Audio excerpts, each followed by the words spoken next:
இங்கே கூடியிருக்கும் என் குடும்பத்தை சேர்ந்தவர்களே, வந்திருக்கும் பத்திரிகையாளர் அன்பர்களுக்கும், என்னை வாழ வைத்துக் கொண்டிருக்கும் யூடியூபர்ஸ்க்கும்,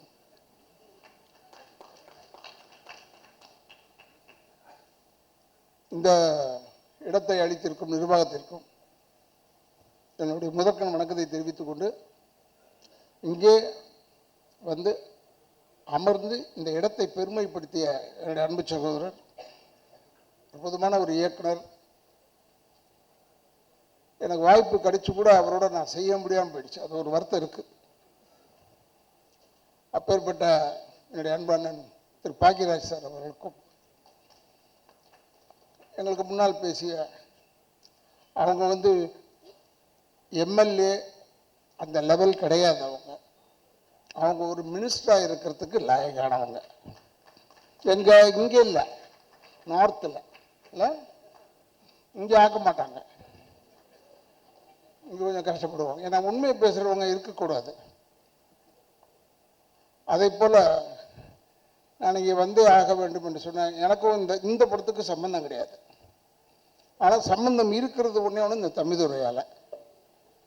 தம்பிதுரை வந்து என்ன, ஆனால் என் படத்தில் நீங்கள் நடிக்கணும்னு தான் வந்தார். இல்லைப்பா, வந்துட்டு நைஸாக கேசட் வெளியிட்டு விழாக்கு வாங்கன்னு சொல்லிட்டார். இப்போ இதுக்கு போகலன்னா அது இருப்போமா இல்லையா? நான் அந்த இதில் தான் வந்தேன். ஆனால் வராமல் இருந்திருந்தா ஒரு நல்ல விஷயத்தை நான் மிஸ் பண்ணியிருப்பேன். நான் பொதுவாக இந்த கேசட் வெளியீட்டு விழா இதுக்கெல்லாம் போகிறதே இல்லை. Now it has become change ஆகிடுச்சு. ட்ரைலரு, சாங், அது இதுன்னு ஏறத்தாழ ஒரு முக்கால்வாசி படத்தை பார்த்த மாதிரி ஆயிடுது. அது நம்ம ஜனங்களுக்கு அப்படியே ஒரு விஷயம்.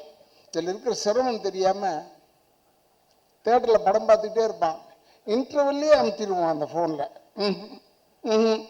நல்லா இல்லை, முடிஞ்சது கதை, நம்ம கதை நல்லா இருக்கு போடும். ஆனால் எதுவாக இருந்தாலும் நான் வந்து தமிழ் இடத்திடம் கேட்டுக்கொள்ள ஒரே கேள்வி, இது தமிழர்களுடைய படம். தமிழ் நீ தான் பார்க்கணும்.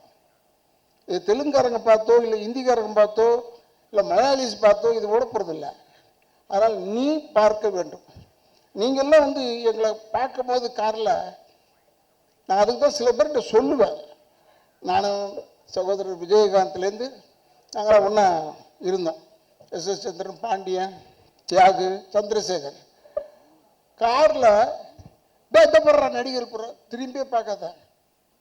அதை வந்து ராதாரவிடா அப்படி நிறுத்தி வணக்கம் சொல்லிட்டு வா. ஏன்னா நம்ம அடையாளம் தெரியுதான்னு பார்க்கணும். இது ஒரு டெம்பரவரி லைன் தான், இல்லைன்னு சொல்லலை. பட் இது பெர்மனண்ட்டாக இருக்கும். இப்போ கூட எங்கள் அப்பா எம்ஆர் அதை பற்றி பேசிக்கிட்டே இருக்காங்க. ஏதோ நல்லதோ கெட்டதோ ஏதோ ஒன்று சொல்லிக்கிட்டே இருக்காங்க. எது செஞ்சாலும் நம்ம வந்து நமக்கு மரியாதை கொடுத்தால் மரியாதை கொடுங்கள். நம்ம சினிமாக்காரெல்லாம் சீப்பு கிடையாது. ரொம்ப கஷ்டமான விஷயம். தம்பிதுரை வந்து அவரை பற்றி பேசுகிறாங்க, எல்லா வேலையும் எடுத்துக்கிட்டு செய்கிறாரும் போது எனக்கு ஆச்சரியமாக இருக்குது. சின்ன பையன், இந்த வயசில் கூட நான் 71 வயசு ஆகுது எனக்கு. 51வது வருஷம் இது எனக்கு சினிமாவில். நான் வந்து ஒரு நடிக்கிறதுக்கு தான் லாயக்கு. இந்த என்னுடைய சகோதரர் கமல்ஹாசன் மாதிரிலாம் என்னால் முடியாது. அந்த எல்லாத்தையும் மண்டையில் போட்டுட்டு உருட்டிக்கிட்டு இருக்கான். லண்டன் போனால் கூட சும்மா சுற்றி பார்க்குறதுக்கு போகிறதில்ல. அங்கே போய் அந்த ஏஐ போய் கற்றுக்கிட்டு, அது இன்னொரு ஆர்டிஃபிஷியல் இன்டெலிஜென்ஸ்ன்னு சொல்லிக்கிட்டு அதை கற்றுக்கிட்டு இருக்காரு. ஆக அப்டேட்டாக இருக்கிறவர் அவர் மாதிரிலாம் நம்மளால முடியாது. நமக்கு எவ்வளோ ஏகப்பட்ட வேலை, வெளி வேலை இருக்குது நிறைய. அதனால் சொல்கிறேன். அதனால் இதெல்லாம் நம்ம யோசிக்கிறதே இல்லை. வெறும் நடிப்பு, ஸ்டார்ட் கேமரா, நல்லா நடிப்போம். ஒரு பெரிய நடிகர் சொல்லியிருக்காரு என்னை பற்றி.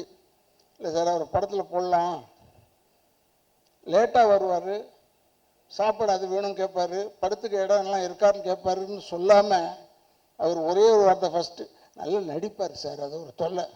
இப்போ எப்படி இருக்கு பாரு இப்போ சினிமா, நல்லா நடித்தா ஒரு தொல்லையாயிடுது. ஆனால் இதையெல்லாம் மீறி இப்போ இந்த ட்ரைலர் பார்க்கும்போது மிரண்டு போய் பார்த்துட்டு இருக்கேன். எனக்கு உள்ளூர ஒரு வருத்தம் இருக்கு. நம்ம இல்லாமல் போயிட்டு போய் இந்த ஃப்ரேமில் எல்லாரையும் யூஸ் பண்ணியிருக்கார், எல்லாரையும் போட்டு காமிச்சிட்டாப்புல தம்பிதுரை. இந்த பெரிய மனசு வேற யாருக்குமே வராது. ஒரு யாருக்கும் வராது. நானே சில டைமில் நம்ம நடிச்சிருக்கோம், ஒரு நல்ல வார்த்தையை மனசுக்குள்ளே வச்சு போடவே இல்லையே ஃபோட்டோ, நம்ம ஃபோட்டோவே போடலையேன்னு யோசிச்சிருக்கேன் நான். இதெல்லாம் மனிதர்களுக்கு உண்டு தானே, கஷ்டப்பட்டோம் வரலையேன்னு. ஆனால் இங்கே தம்பிதுரை விட்டு அந்த வேலையே இல்லை. நான் பார்த்ததில் சந்தோஷப்பட்டேன். எல்லாரையும் போட்டாச்சு, போனவன் வந்தவன் கொண்டவன் தடிக்கி விழுந்தவன் உட்கார்ந்தவன் எல்லாரும் ஃபோட்டோவும் போட்டார். எல்லாரையும் கூப்பிட்டு மேடையில் உட்கார வைக்க, இந்த 24 கிராஃப்ட் இப்படி உட்கார வைக்கிறதே ஒரு பெரிய விஷயம். நான் உண்மையிலே பாராட்டுறேன். அப்போ தான் நாங்களும் மியூசிக் டைரக்டரை பார்க்குறோம், இவங்களை பார்க்குறோம், எடிட்டர்ஸை பார்த்தா எல்லாரையும் பார்க்குறேன். அப்புறமா டிஸ்ட்ரிபியூட்டர்லேருந்து புதுசாக பார்க்குறேன். என்ன பாரு, அவர் சொல்கிறார், நான் சினிமாவில் தான் உழப்பிக்கிட்டு இருந்தேன், நான் எப்படி வரணும்னு நினச்சேன் நான்லாம் சொல்கிறாரு. நீ இப்போ வந்துட்டு இல்லை, நீயா வந்துடுவேன், இன்னும் பெருசாக வருவேன், சிறுசாகவே முடியாது. உழைப்பு வேண்டும், டெடிக்கேஷன் வேணும். நான் வந்து ரொம்ப வெங்கல பாத்திரக்குள்ள கடைக்குள்ள யானை போட மாதிரி நான்லாம் சில சில சில சில சில சில சில ஒரு சத்தம் வரும். ஆனால் கேமரா முன்னாடி போய் உட்காரணும் நிற்கணும்னா சீரியஸ் ஆகிடுவேன். கில்லர் இன்ஸ்டிங்க்ட் வந்துடும். எதிராளியை விடக்கூடாது, நம்ம பேர் வாங்கணும் அப்படின்னு தான் செய்வேன். நான் செஞ்சால் தான் ஏதோ ஓரளவுக்காவது செய்யலாம். ஏன்னா சிவாஜி பாக்கிட்டேருந்து திருடுறது, புரட்சி தலைவர்கிட்டேருந்து திருடுறது, எங்கள் அப்பாட்டேருந்து திருடுறது, ஜெமினி சார்கிட்டேருந்து திருடுறதெல்லாம் இருக்குது. அதெல்லாம் இல்லாமல் இல்லை, அவங்க அளவில் இருக்காது. ஏன்னா அவங்கெல்லாம் வந்து காவேரி நதி மாதிரி இல்லை கங்கை நதி மாதிரி. நமக்கு வசதி இருக்கா மக்களை போட்டு எடுத்துக்க வேண்டியதான் தண்ணியை, நமக்கு வசதி இருக்கா பக்கெட்டில் வச்சு தண்ணியை எடுத்துக்க வேண்டியது. ஆனால் எங்கள் அப்பா சொல்கிறது ஒரு நல்ல வேத வாக்கு, அதை மட்டும் மனசில் வச்சுருக்கேன். என்ன சொல்லுவார், தூங்கும் போது கூட காலை ஆட்டிக்கிட்டே தூங்கணும்டா, இல்லைன்னா சினிமாவில் விட்டுட்டு போயிடுவான், செத்து போயிட்டான் உங்களுக்கு வேற ஆளை போட்டு போயிடுவான். அதை நான் பார்த்தேன். இந்த 1.5 வருஷத்தில் 1.5 வருஷம் எனக்கு இந்த கால் ஆப்ரேஷன் நான் பண்ணேன். அப்புறம் பின்னாடி அது பேக் போன் பிரச்சனை வந்துருச்சு, எனக்கு உடச்சிருச்சு. அப்போ ஒரு 1.5 வருஷம் இப்போ தான் வந்து சினிமாவில் நடிக்க ஆரம்பித்தேன்.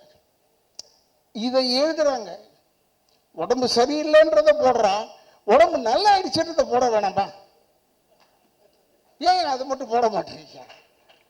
அவர் நல்லா ஆயிட்டார், நல்லா நடக்கிறார், போட. அந்த கிரச்சஸ் வச்சுட்டு போனேன், அது போய் 2 வருஷம் ஆச்சு. 2 வருஷம் கதையை இப்போ போடுறாயா. இது இன்னும் என்ன இப்போ போய் ரொம்ப பேர் துக்கம் விசாரிக்கிறாங்க. ஆனால் இப்போ நல்லா இருக்கீங்களா, ஏன் நல்லா இருக்கணும் என்னையா, இல்லை கிரச்சஸ் வச்சுட்டு, அது என்ன 2 வருஷம் ஆச்சு. இப்போ கிரச்சஸே வளர்ந்துருச்சு, அந்த அளவுக்கு ஆயிடுச்சு, 2 வருஷம் ஆயிடுச்சு. நான் ஏன் அவங்கள சொல்கிறேன்னா, அதை நிறைய நாளாக வந்து சாகிற வரைக்கும் நடிக்கணும், எனக்கு அதான் ஒரே ஆசை. இந்த டைரக்டர் ஆகணும் அதெல்லாம் என்னால் முடியாது. என்னை கேட்டாங்க, ஏன் நீங்கள் டைரக்ட் பண்ணலையான்னு. நான் டைரக்ட் பண்ணலாம், பாக்கியராஜ் சார்லாம் பார்த்து ஆச்சரியப்படுறேன். டைரக்ட் பண்ணுவேன், பட் இருந்தாலும் ஏதோ கொலை பண்ணிவிடுவோன்னு பயப்படுறேன். ஏன்னா எனக்கு இருக்கிற கோபம் அப்படியே. சரியாக நடிக்கலைன்னா அவங்கள மாதிரி 1 முறைலாம் கேட்க மாட்டேன். இவனை முடிச்சுட்டு கதையை முடிச்சுட்டு வேற ஒரு ஆளை போடுறான்னு சொல்லுவேன். இப்போ பாருங்க, நாளைக்கு டைட்டில் பாருங்க, இந்த மீட்டிங்குடைய டைட்டில் வரும், கொலை செய்வேன் ராதாரவிசன்.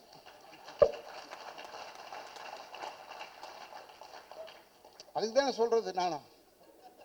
ஏன்னா அவங்க போடணும், இல்லைன்னா என்னை விட்டுருவாங்களே, அதனால அதை போடணும்.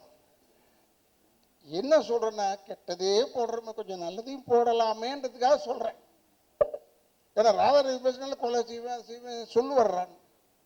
எனக்கு என் கேரக்டரோட ஒத்து போன வார்த்தைகள் அதெல்லாம், அதை பற்றிலாம் எனக்கு கவலையே இல்லை.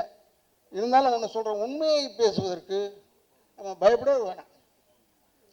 இப்போ ஒன்றும் இல்லை, ஜீதன் நம்ம பாருங்கள், அவங்கள ஏன் எனக்கு பிடிச்சதுன்னா, அவங்க காங்கிரஸில் இருக்காங்க, அவங்களுடைய வேல்யூ என்னன்னு எனக்கு தெரியும், நான் பார்த்துருக்கேன். அவங்களுடைய இடத்துலையே பார்த்துருக்கேன். நான் மார்த்தாண்டம் வரைக்கும் வந்தவன் போனவன், பார்த்துருக்கேன் இவங்கள. ஆனால் இப்போ சொன்னேன் நான், உங்களை ஏன் நான் ரொம்ப பிடிச்சதுன்னா, தைரியமாக சொன்னீங்க, இது வேண்டும் என்று சொல்லி தான் வந்தேன். வேறு யாருக்கும் தைரியம் கிடையாது. மீதி பேர் பூரா இந்த கொள்கையை பார்த்து வந்தேன், அதை பார்த்து மூஞ்சை பார்த்து வந்தேன், அப்படிலாம் இல்லை. ஸ்ட்ரெயிட்டாக சொன்னான், இதற்காகத்தான் வந்தேன். அப்படி சொல்கிறதுக்கு ஒரு ஆள் வேணும். அரசியலே நான் பார்த்து முதல் ஆள் இவங்க தான் நினைக்கிறேன். அப்போ தான் சொன்னேன், உண்மையை பேசுவதற்கு எங்கேயுமே பயம் வேணாம், பொய்யை பேசுவதற்கு தான் பயம் வேணும். இந்த ஞாபக சக்தி இருக்க, அது யாருக்கு அதிகமாக இருக்கும்னா, பொய்யை சொல்கிறவங்களுக்கு தான் ஞாபகம் இருக்கணும். என்னமோ சொன்னமே, அந்த வேலையே கிடையாது. பொய் சொல்கிறவனுக்கு அவனுக்கு தான் ஞாபக சக்தி வேணும். எனக்கு உண்மை பேசுறதுனால நமக்கெல்லாம் ஞாபக சக்தி தேவையில்லை. ஏன்னா எப்படி இருந்தாலும் உண்மைகள் நிலைத்து நிற்கும். அதுக்காக சொல்கிறேன். இப்போ இந்த படம் பார்த்த உடனே ட்ரோமான்னு போட்டிருந்தது. நிச்சயமாக சொல்கிறேன், தமிழ்நாட்டு மக்களை ட்ரோமாவில் விடாது. இந்த படம் ட்ரோமாவில் விடாது. எல்லோரும் ஹெல் அண்ட் ஹெல்த்தியாக நல்ல படம் வந்ததுன்னு சொல்லிட்டு சந்தோஷமாக போயிட்டு வரலாம், தப்பு கிடையாது. இப்போ கூட ஒரு இயக்குனர் கேட்டார், என் பக்கத்தில் உட்காந்து இயக்குனர் கேட்டார், சார் உங்களுக்கு இப்போ எந்த படம் பார்க்கணுன்னு ஆசையாக இருக்குது சார்? எனக்கு அந்த ஆசையெல்லாம் கிடையாது சார், வாய்ப்பாக தான் போய் பார்த்துருவேன். ஆனால் எனக்கு பார்க்கணுன்னு சில படங்கள் இருந்தது, இல்லைன்னு சொல்ல. ஏன்னா என்ன ஒரு பத்திரிக்கைக்காரு ஒரு 10 நாளைக்கு முன்னாடி கேட்டார், சார் உங்களுடைய எய்ம் என்ன சார்னு. அதான்டா எனக்கு தெரியல, சுற்றி தேடிக்கிட்டே இருக்கேன். என்ன எய்ம் லைஃப்பில்? சினிமாக்காரன் ஆகிட்டேன், எனக்கு எய்ம் கிடையாது. இதோட பெரிய நடிகனாக வரணும்னு ஆசையா? அது கிடையாது. ஏன்னா ஒரு பெரிய நடிகனுக்கு மகனாக பிறந்திருக்கோம், நிம்மதியாக இருக்கிறோம், அது தப்பு இல்லை. இப்போ சொல்லும் போது கூட அவர் 7 பொம்பளை வச்சுருந்தாரு, அவர் வச்சுக்கிறாரு, உனக்கு ஏன்? அவர் வச்சிருக்காரு, வசதியை வச்சுக்கிட்டாரு, எல்லாரையும் வச்சுக்கிட்டாரு. அவர் ஆம்படா ஏன்டா தொல்லை பண்ணுறேன், விட்றா என்ன விடு, நான் அப்படி இருக்கேன், இல்லை நான் குவைட்டாக இருக்கேன், விட்டுரு, விட மாட்டேறான் என்ன. 10 நாளைக்கு முன்னாடி இதே நடந்தது நிகழ்ச்சி. ஏன்னா சிலவற்றுக்கு பதில் சொல்ல வேண்டும், சிலவற்றுக்கு பதில் சொல்ல தேவையில்லை, சிரிச்சுக்கிட்டே போயிட்டே இருக்கலாம்.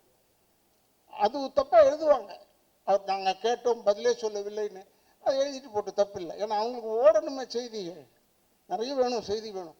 இப்போ பாருங்கள், அந்த பேப்பரை பரட்டினா, நான் 2 பத்திரிக்கை தான் வாங்குகிறேன், பேர் சொல்லலை, பட் பேப்பரை பரட்டினா வெறும் கொலை கொலை கொலை கொலை கொலை கொள்ளை, பொண்டாட்டி தலையை வெட்டினது, எவ்வளோ நல்ல நல்ல விஷயங்கள் வருது தெரியுமா? அதில் பரவாயில்ல, பொண்டாட்டி தலையை வெட்டுற அளவுக்கு வீரனாக இருக்கானே, பொண்டாட்டி எதிர்க்க போய் நிற்கிறதுக்கே யோசிப்பான், தலையை வெட்டியிருக்கானே.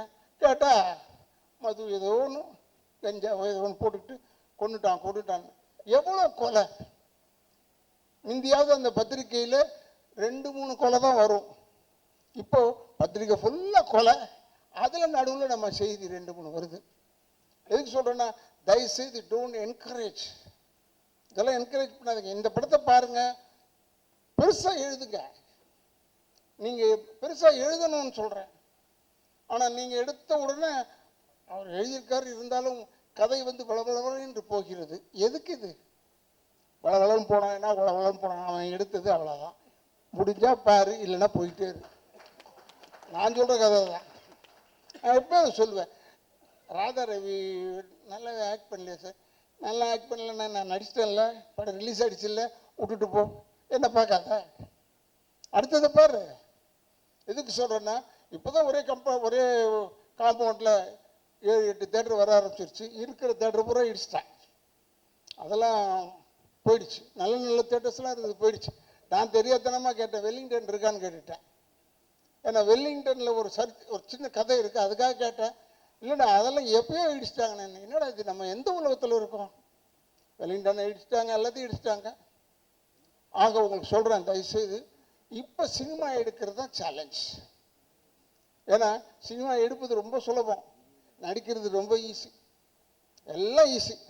ரிலீஸ் பண்ணுறது தாலியாந்திரம், ரிலீஸ் பண்ணுறது மட்டும்தான் கஷ்டம். அந்த ரிலீஸ் பண்ணுறது தான் ஈஸியாக இருக்கணும், பட் அது மட்டும்தான் கஷ்டம். ஏன்னா டெடிக்கேஷன் வேணும் சினிமாவில் நடிக்கிறதுக்குன்னு சொன்னேன். ஆனால் இப்போ ரிலீஸ் பண்ணுறதுக்கு டெடிக்கேஷன் வேணும். You must be dedicated. இந்த தேட்டர்லேருந்து எப்போ இந்த படத்தை எடுப்பான், நம்ம படத்தை கொண்டாந்துட்டோம். இப்படியே தான் நான் தான் பேப்பரை பார்க்குறேண்ணே. பரட்னா 3 நாளைக்கு ஒரு படம். நான் ஒரு படம் நடித்தேன், பேர் சொல்லக்கூடாது, நீங்களே யூகிச்சிங்க. பிரமாதமாக போகுதுண்ணே நம்ம படம், வெற்றிகரமான 3வது நாள் சொன்னோம். 25வது நாள், 50வது நாள், 100வது நாள்லாம் போய் இப்போ வெற்றிகரமான 3வது நாள். 3வது நாளில் வெற்றி தானே அப்படின்னு ஆயிடுச்சு. அது ஒரு விதத்தில் நல்லது தான், நமக்கு பக்குன்னு இல்லாமல் 3வது நாளை பார்த்துட்டோம்னா மூடி வச்சிடலாம், சக்ஸஸ் ஆகிடுச்சுடா படம், எல்லோரும் பார்த்துட்டாங்கன்னு அர்த்தம். ஏன்னா தயவுசெய்து நீங்கள், நம்ம தமிழர்கள் கேட்குறோம், கேட்டு இது வரைக்கும் அவங்க நல்லது செஞ்சதே இல்லை. இப்போ நல்லது செய்கிறதுக்காக கேட்குறோம். ஏன்னா இது மாதிரி சின்ன சின்ன சின்ன படங்கள்னு சொன்னாங்க.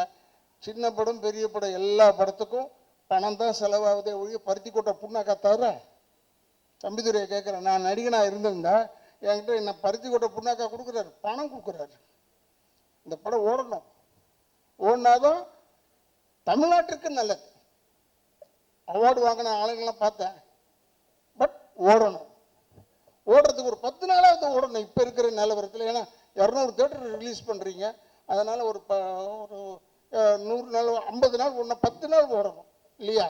50 நாள்லாம் கேட்கக்கூடாது, தப்பு. 10 நாளாவது ஓடணும் என்று சொல்லி தயவுசெய்து நீங்கள் பத்திரிக்கைக்காரங்க, எனக்கு இது இந்த குடும்பம் என் குடும்பம் தான். ஏன்னா சினிமாக்கார குடும்பம் தானே, அதனால் எங்கள் குடும்பம் வாழ நீங்களும் உதவி பண்ணணும்.